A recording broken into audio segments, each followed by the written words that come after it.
ছেড়ে দাও না।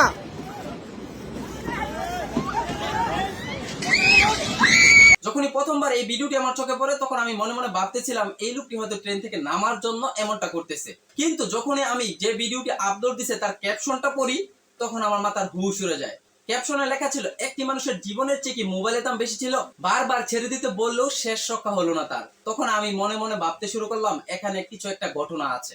তখন আমি সেই ঘটনা জানার জন্য কমেন্ট পড়তে গেলাম। কমেন্ট পড়তে পড়তে বুঝতে পারলাম এই লোকটি হচ্ছে মোবাইল চোর।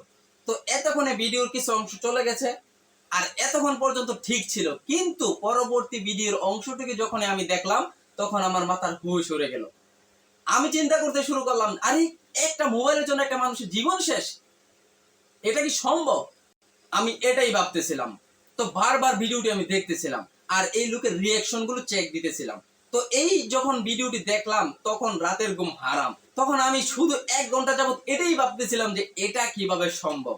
তো যাই হোক, রাত পেরিয়ে দিন হলো। তো আজকে আরেকটা ভিডিও আমার চোখে পড়ে, সময় টিভির একটি নিউজ এই লোকটিকে করেছে, এই লোকটি বেঁচে আছে। তখন আমার কৌতূহল জানার শুরু হলো যে আসলে কি ঘটেছিল। যখন আমি ভিডিওটি দেখি তখন ঘটনার রহস্য অন্যদিকে মন নিল। আসলে কি ঘটেছিল তখন সেই লোকটি তার বর্ণনা দিতেছিল। আমি শোন আর হাঁকা হাঁকা করে আমি মোবাইল চুরি করি না, আমার কাছে অলরেডি 2টা মোবাইল আছে। যদি তুই যদি কথা বলিস তাহলে তো কিন্তু চাকুতে এখন কিন্তু থুটামো। লোকটি বলতেছিল আমার কাছে অনেক টাকা ছিল, আমি ট্রেনে জার্নি করি প্রায় সময়। তো আমি যখন সেদিনকে ট্রেনে উঠতেছিলাম তখন আমার মনে হলো যে আমাকে দুটি ছেলে ফলো করতেছে। তো যাই হোক, আমি ট্রেনে উঠে পড়েছি, কিন্তু ওই দুটি ছেলে ঘুরে ঘুরে আমার কাছেই আসলো। একটি ছেলে মাস্ক পরা ছিল, এসে সে আমাকে চাকু ধরলো এবং বলল যা বলবো তাই, কোনো কথা হবে না। তুই যদি কথা শোন ওরা চাকু বের করে, যদি তুই যদি কথা বলিস তাহলে তো কিন্তু চাকুতে এখন কিন্তু থুটামো। কি কথা হবে না? কথা বলতে বলতেই বলে বললো যে ওই আমার মোবাইল চুরি করছে। এই লোক আমার মোবাইল চোর আর যতটুকু পারছে কিল গুতা এগুলো দিতেছে।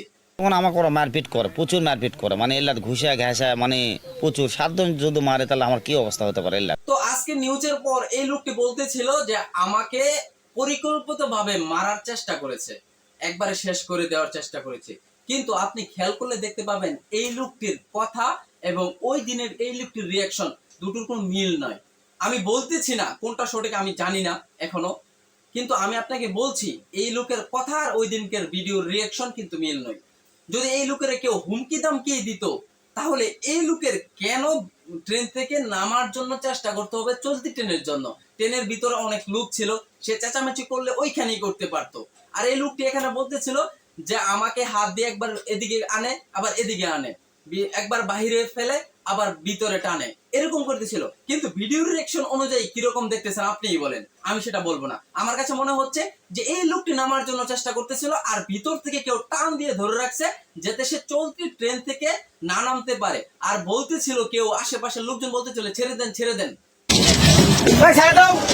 আর আজকে যে লোকটি যে বিস্তারিত বর্ণনা দিয়েছে সে বলতেছিল আমাকে ফেলে দেওয়ার চেষ্টা করেছিল, একবার এরকম করে একবার টানে, এরকম করে টানে, তো শেষ পর্যন্ত আমাকে তখন এনে ছেড়ে দেয়।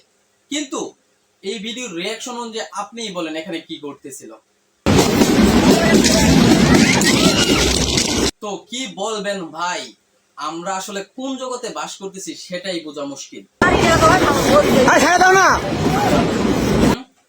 আমি জানি না আপনাদেরকে বিষয়টা বোঝাতে পারছি কিনা, কিন্তু আমি ভিডিওটি এজন্যই করলাম যে আসলে আমরা কি একটা জামানায় আছি আর কিরকম একটা সিচুয়েশন মানুষ তৈরি করে ফেলে।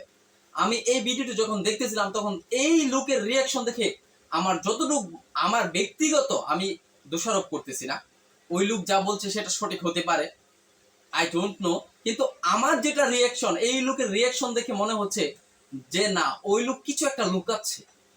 তো শেষ পর্যন্ত এই ঘটনার কি মোড় নেয় সেটা আপনাদেরকে পরবর্তী জানাবো ইনশাল্লাহ।